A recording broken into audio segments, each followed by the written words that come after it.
Love this podcast? Support it and sponsor today. Simply head to ozcastnetwork.com for details.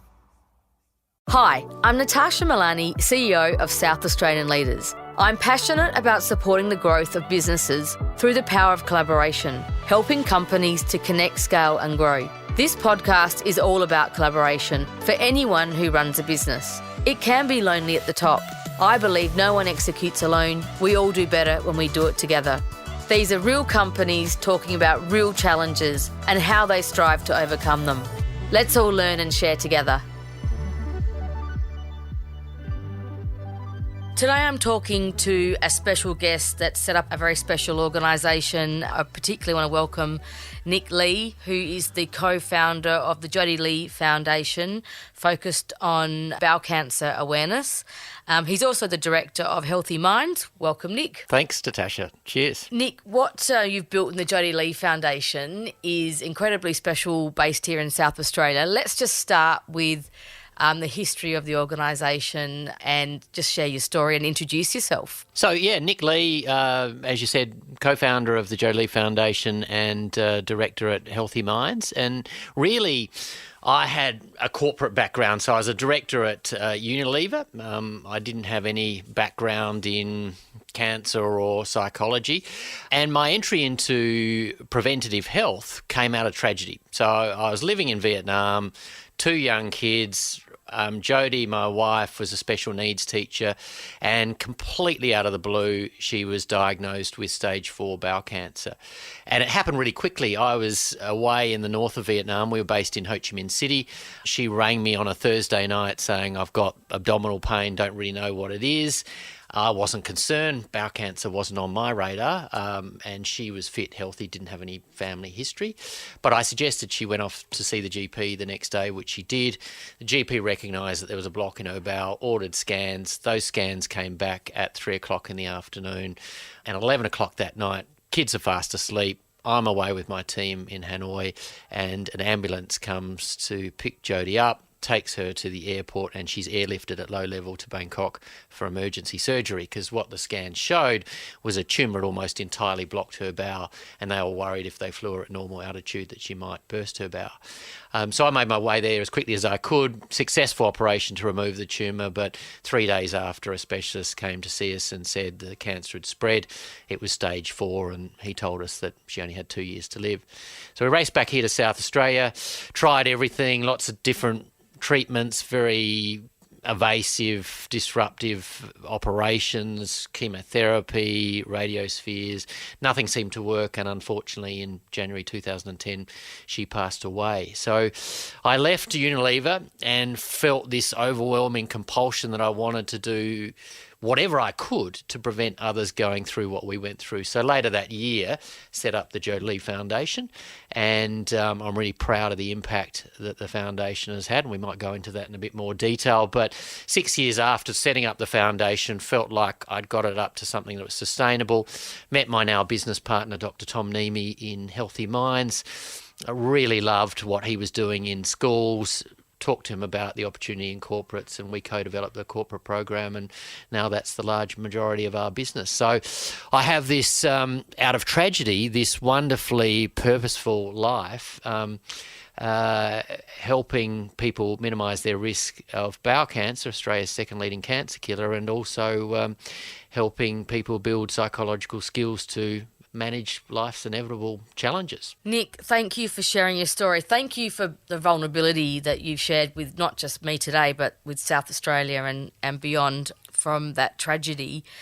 And the legacy that's been left, I think, talked about wonderfully purposeful. I can absolutely feel, hear, sense that in the way that you speak about Jodi and the Jodi Lee Foundation. And I didn't actually know you were overseas at the time. That was something new I just learnt then. So that was even more complexity, I guess, in that context. Yeah, well, I mean, Jodi couldn't have an operation, or didn't want to have an operation in Vietnam, and I was lucky at the time, working for a big multinational like Unilever. They got her on a flight immediately. They'd screen the surgeons in Thailand to pick the one that they wanted to operate on her. They flew the kids over. They were quite incredible. It's sort of a long story, but, it's a story of an organisation that at their soul really cares about their people. So, I felt very fortunate to be with Unilever at the time. Well, that is a great insight and accolade to them.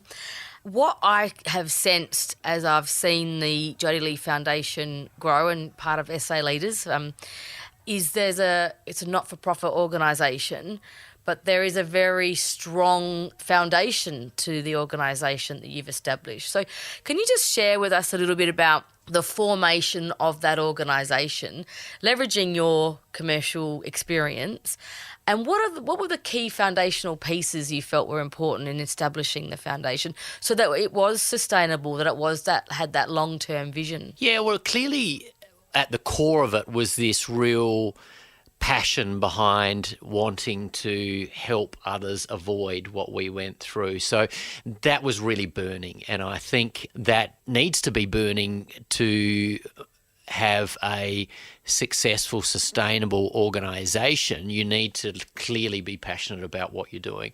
And at the time, a great friend of mine and Jodi's, Tiff Young, came on board very early on as a co-founder, and we complemented each other very well. She had a background in marketing and accounting, as well as a really good legal sense. So helping establish the foundation, that was really Tiff, and I was out there trying to get the message out there, fundraise and get support for the foundation. So I think the other thing that has been a key ingredient to our success is there is a powerful story at the heart of the foundation, but we've told that in a powerful way. And so not only have we appealed to people's head, but we've appealed to their heart as well. And I think that's been a big component of the success of the foundation. And one of the things that really struck me before I set up the foundation, I did quite a bit of fundraising for another cancer organisation. And it was quite a bit of money. I think I raised about $150,000 before setting up the foundation. And I just felt like I was handing this money over and they couldn't guarantee me it was going into bowel cancer, which was what I was passionate about. But I also felt it was a very one-way transaction. And one of the things that I started as a mindset and very much communicate that to the team, and is one of our core values, is we want to be the charity that gives back. And that really helps us in the relationships that we try and establish. And those relationships are really important to us, not only funding our initiatives, but also getting awareness out there. So I feel like it is a true partnership, and I feel like we try hard to understand the needs of those partners and see what we can do as a charitable organisation and foundation to support their objectives and support their pain points and help them as much as they're helping us. So that seems to work, and we're talking about collaboration today. I think it's at the core of our partnerships and relationships we have. Absolutely, we are talking about collaboration, and that is in particular why I want to have a chat to you today. You've got very clear purpose, you've got very clear outcomes, is what you're sort of sharing there. A two-way win when it comes to those partnerships and relationships. Can you just share some case studies and examples about how you've built those partnerships and how they've evolved and how you've managed to really focus on those two-way outcomes? Yeah, well, I think it's always been something that has been part of my career, working for Unilever in a marketing, sales, category management capacity. Partnerships, both internal and external, were very important. So a lot of sort of training and development in those areas and lots of opportunities to kind of practice those principles. So I had a very strong grounding in that space. And I guess working for a big organisation like Unilever, you see some of the internal politics, and that really was probably the only part of the Unilever job that I really didn't like. And so that kind of also triggered something in me to ensure that that wasn't going to be something that I was going to do when I left Unilever. It was going to be with an organisation where politics wouldn't get in the way of making a difference. And unfortunately, that was a bit naive, because I came into this charity space thinking, oh, surely everybody's going to be aligned and everyone's going to be kind of heading in the same direction.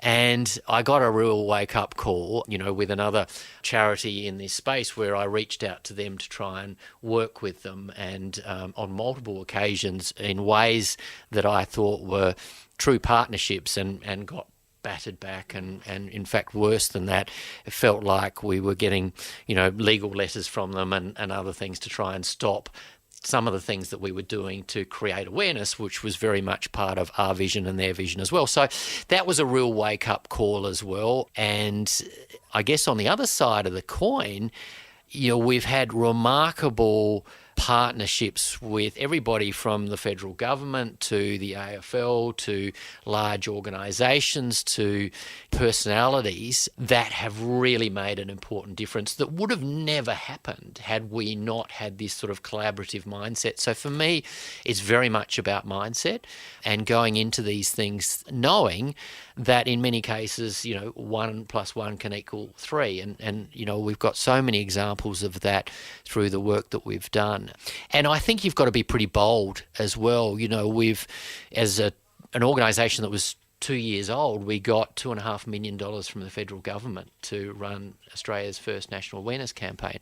We got Shane Warne behind a campaign to raise awareness for 50-year-olds when they first get the screening test from the government. We've got Merv Hughes and Gavin Wanganeen working on a Talking Shit campaign that we're running at the moment. So, and I talked about the AFL as well. So, yeah, I hope there's a few sort of lessons in that, but hopefully also that points to what, as a foundation, we find really important about the relationships for us and the impact that they can have. 1 + 1 = 3. I think that definition of synergy is very powerful, and I think it's a nice reminder for everyone to think about what that means for their business. You've talked about mindset, and that's about being a deliberate mindset around taking your message with partners to the public and people and their staff.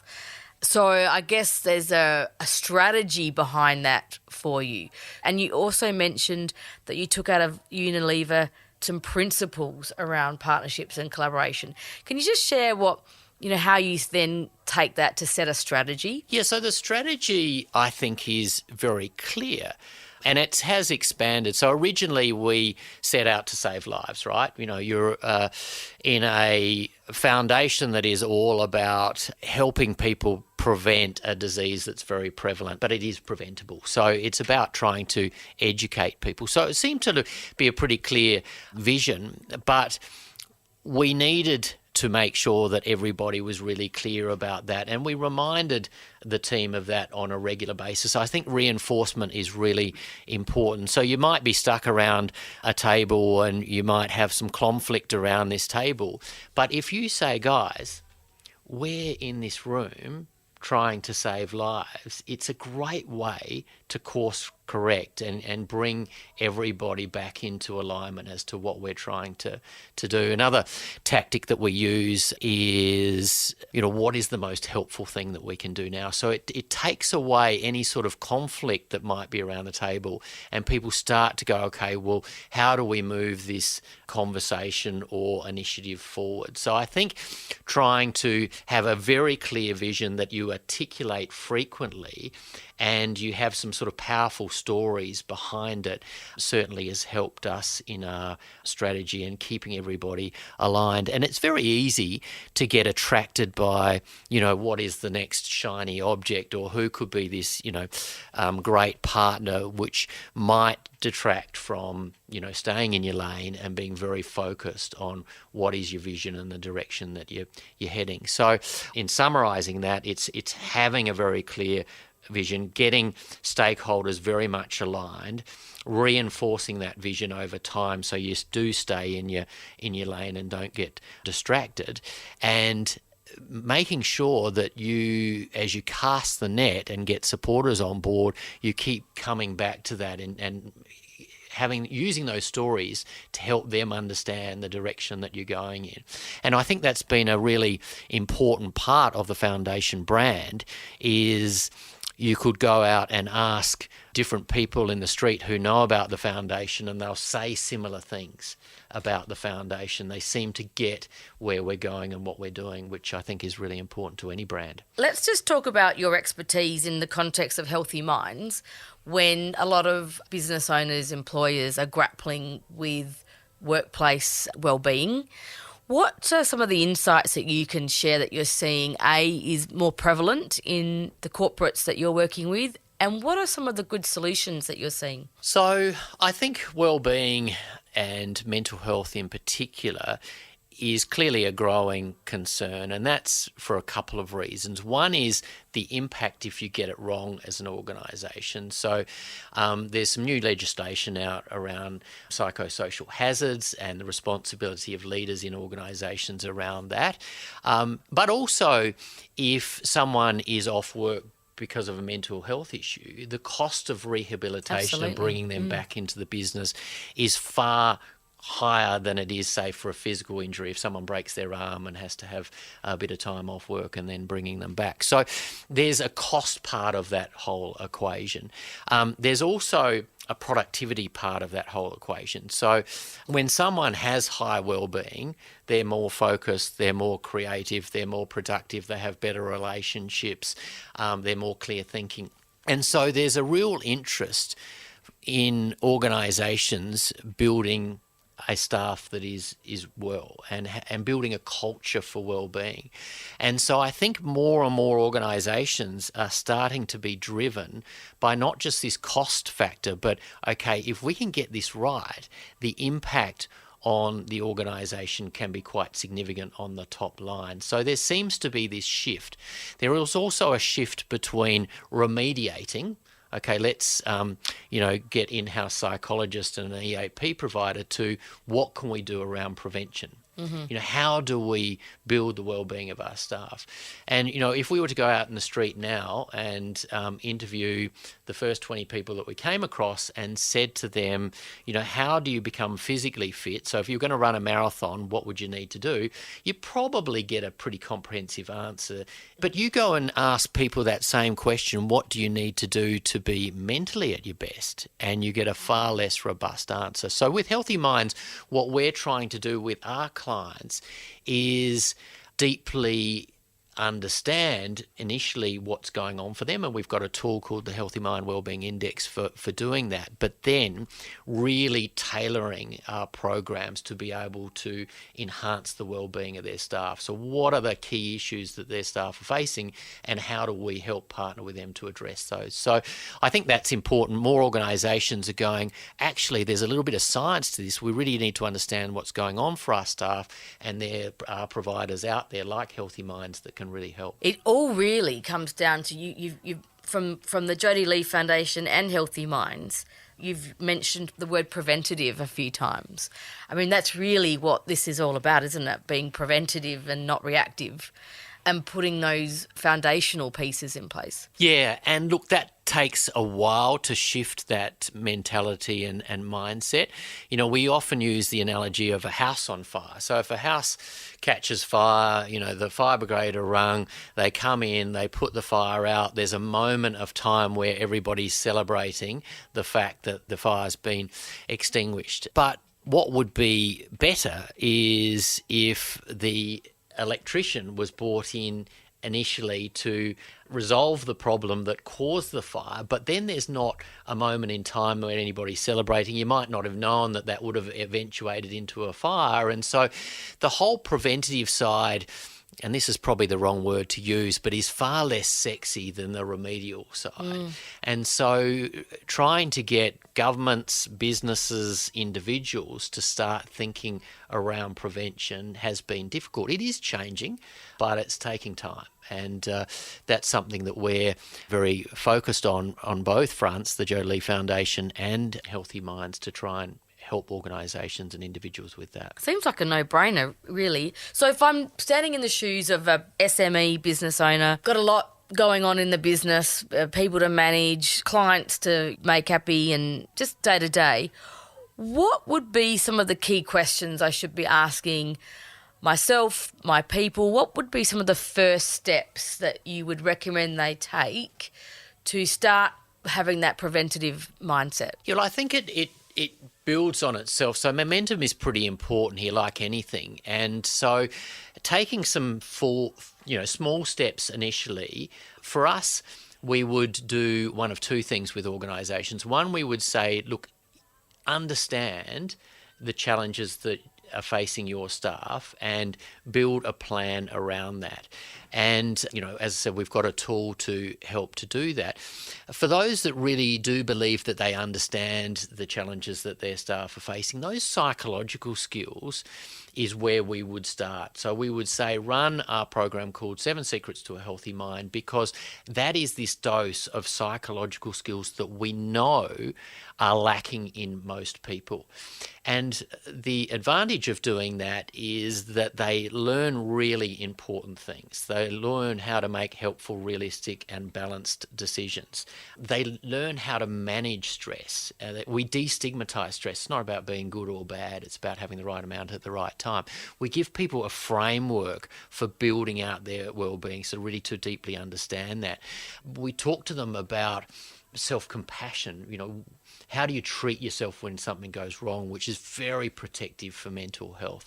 We talk about the benefits of gratitude.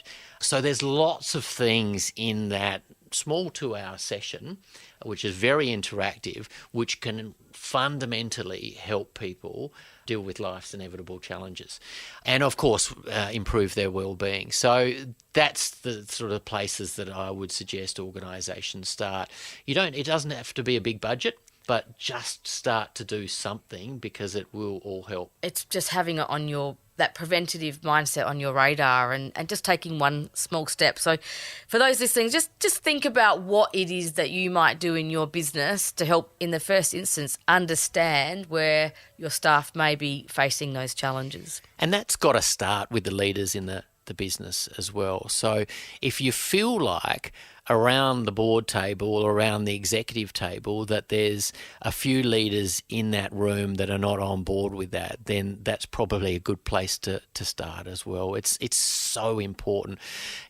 Google did a quite a large research study some time ago where they tracked 130 of their teams across their business, and what they were trying to identify was what differentiates our high-performing teams to our non-high-performing teams. And the thing that came out on top was this concept of psychological safety. And it's used quite a bit, but it's creating a culture where people are very comfortable with speaking up without the fear of the impact of what they say coming back to bite them. So it's creating this culture of sort of creativity, being able to, see challenges early and address them, express ideas that people have got. It just makes a huge difference to the growth of any organisation. Thank you. I just urge anyone listening to just think about what proactive steps they're going to take.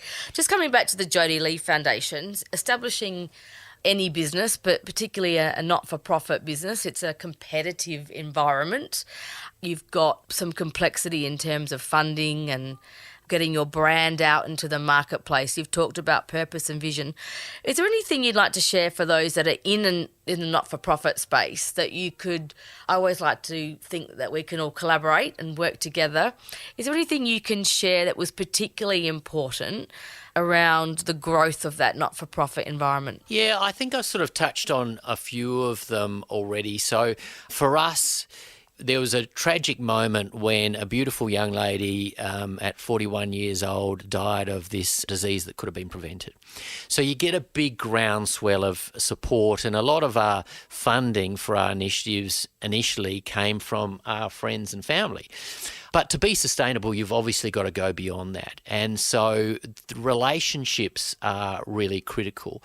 And for us, we built those relationships across a few key ingredients. So we used that powerful story to really engage at an emotional level. And I think that was a great way to build partnerships, because people typically have this sense of empathy and they understand and they put themselves in the shoes of Jodi or the shoes of the kids or my shoes and empathise with the situation. They also see, if it articulated in the right way, they can support a cause that is actually making a big difference. So for charities out there, you've got to be able to explain the impact that you're having, because people will get behind you and support you if they feel like they can make a difference. And then you've got to show them the difference that you're making consistently. So there's multiple ways that you can do that. I mean, we use social media as a very cheap way of getting that message out there as to the impact that we're having. But that's really important to supporters, and certainly the sustainability of supporters. They'll continue to give if they continue to feel like they're having an impact. At the end of the day, we're also all human too. So people want to do business and want to have partnerships with people they like. Okay, so building rapport, building relationships, understanding the importance of collaboration are vital ingredients. But you also got to be honest and have a high level of integrity, and that passion is contagious as well. So you talked about that initially, Kerry, feeling that sort of passion. And, the foundation's 13 years old, and I feel just as passionate about the foundation and the impact that we can have, in fact, more so than the day we open the doors. So people get that sense, and that is contagious for your partners and other supporters as well. So hopefully that's a few sort of key ingredients to our success as a foundation. But it is tough, you're right, and you've got to have a bit of a point of difference. But for us, being true to what we're trying to do, being very focused on your vision and your strategy and bringing people along for the journey is been the key ingredient for our success. I went to your recent fundraising black tie event. It was a great success, and a beautiful young girl shared her story about how she engaged with the Jodi Lee Foundation. What struck me from that is the diversity of young and old. It's not. It's the government send out a test for those that are over 50, I think it is. But it's not just about older people getting bowel cancer, is it? No, absolutely not. And we feel like we've got a really important role to play there, because, as you say, the government only first start educating when people are first eligible when they turn 50 to receive their free testing kit in the mail. And for us, that was too late. Jodi was 39 when she was diagnosed. It's now the leading cancer killer in 25 to 34-year-olds. Kelly, who you were talking about, who spoke at our ball, she was 25 when she was diagnosed with stage 3 bowel cancer. So for many people, 50 is too late. So we want to get the message out there, and we feel like that's a strong reason for being for the foundation, is to educate younger people as to the simple ways that they can protect themselves. And just go to the chemist and get a test kit. Yeah, there's loads that you can do, and it's not that difficult. I mean, the testing kit, we've been talking about that this morning, and it's $45 from the pharmacy. Diet and lifestyle factors are really important as well. So all of the key things that around eating well, watching your weight, not smoking, limiting your alcohol content, all those sorts of things, ultra-processed foods, I think that's a big component of why we're seeing such a growth in younger people.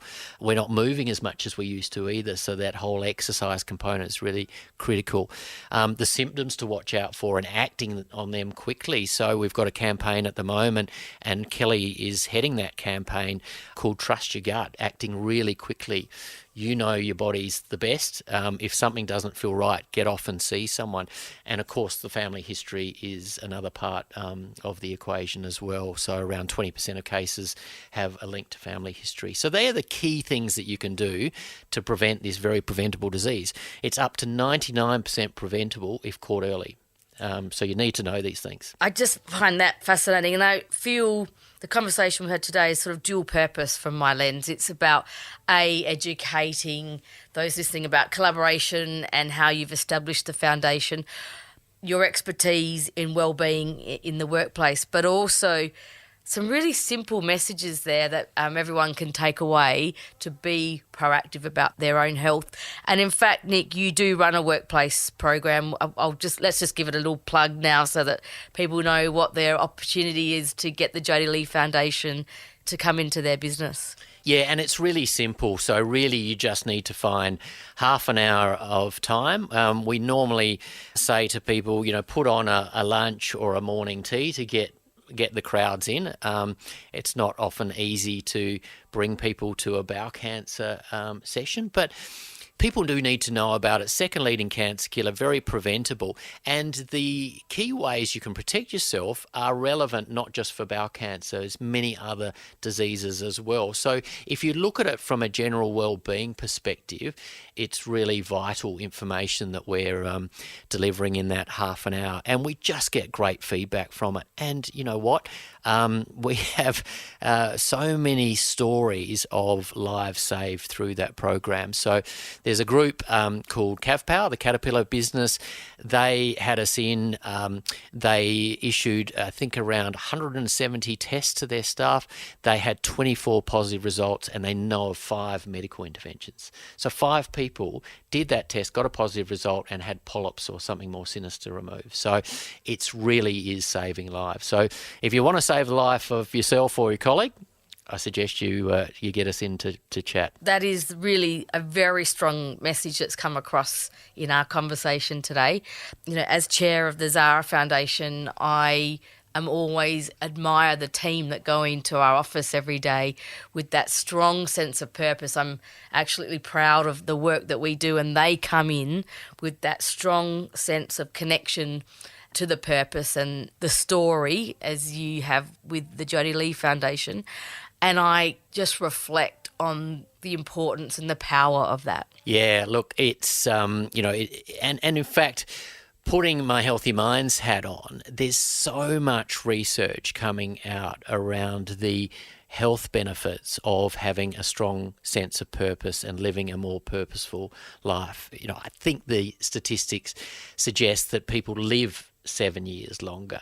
It helps people reduce their risk of cancer. It helps people deal with pain. You know, there's so many reasons to have a strong sense of purpose. And you don't have to have the death of your wife and set up a foundation to prevent bowel cancer to feel a sense of purpose. It's just about how you can impact people in a positive way on a daily basis. That's a very purposeful life. And, you know, you've got your own sense of purpose. Mine's different, albeit that they're both sort of foundations, but it really does help drive you forward and keep you focused and motivated. I love it.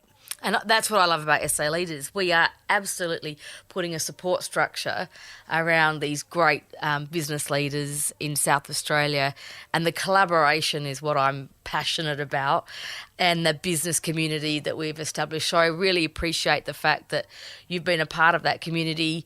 You've absorbed all the support that's been offered, but you've also given back as well. So thank you very much, Nick. That's been a pleasure to have you and Rachel as part of the SA Leaders Network. Yeah, well, we've loved it and we've got a lot out of it as well. And you see that sense of purpose coming through. So I think SA Leaders has done a great job at getting people there for the right reasons as part of that group, because you kind of wonder when you sit down and someone says to you, you know, I'm really keen to help you with that. You kind of go, well, what's in it for them? And actually, it's just this genuine want to kind of help. And I think that runs thick through the veins of SA Leaders. So, we've felt that. We've had a huge amount of support from others. We've got a lot from different perspectives around the room. We've had a lot of collaboration coming from SA Leaders. So, for us, it's been brilliant. I really appreciate your insights and feedback there. Thank you, Nick, for those listening that to just define their purpose, but to make sure it's shared in the organisation as well, isn't it? It's a joint purpose, making sure your team, your people are on the bus. Yeah, absolutely. And look, I think sometimes people overlook that because as a founder, you kind of feel that strong sense of purpose. But as the organisation gets bigger and you get more people into the organisation, often that is overlooked. And that's why I say from a strategic perspective and a sense of purpose, hopefully the two are linked, you keep reiterating that and finding ways to reinforce that. I mean, for us, we're quite lucky. Every time we have an early detection story, we either share that across the organisation or we bring that person in. So rather than, hearing about it and telling the story to the team, why not bring the individual into the organisation and they can talk from their own heart about what the impact that the organisation has had on them. So, we try and infuse that as much as we possibly can, and it makes a big difference. Absolutely. And last podcast we heard from Ben about how he brought his team in to actually grow and make improvements and build, influence the strategy and future direction of the business. So it's all kind of really aligning that same message. So I just want to remind people of that, because it sounds simple, but every now and then I think we need to be reminded. Yeah, absolutely. And take opportunities to step back out and find ways to immerse everybody in your organisation, regardless of their role, in that sense of what the organisation is delivering. We've found that really, really beneficial to the culture and the motivation of staff. Nick, thank you very much for your time today. Congratulations on the success of the Jodi Lee Foundation and the contribution that it makes to all of our lives in South Australia and beyond. We'll see you at SA Leaders soon, and thank you for joining us. Thanks for your time. Natasha. Really appreciate it. Thank you. I really hope you enjoyed this chat and it inspires you to harness your own power of collaboration. You can contact me, Natasha Milani, via LinkedIn or saleaders.com.au. All my details are in the show notes. And thank you for listening. Love this podcast? Support it and sponsor today. Simply head to AuscastNetwork.com for details.